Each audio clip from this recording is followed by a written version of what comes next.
Caos. Sempre preso a alguém. Vive esperando mensagens, curtidas, aprovação, em cada resposta é uma montanha-russa emocional. Sente medo de perder, depende de cada palavra, cada gesto. Se alguém se afasta, ele entra em pânico.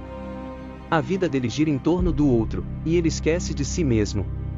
Agora o anti-caos. Ele também sente, mas não se perde. Ele mantém sua vida, seus sonhos, sua rotina. Ele se conecta sem se prender, ama sem depender. Caos vive de expectativas e carência. Anti-caos vive de escolhas conscientes e liberdade emocional.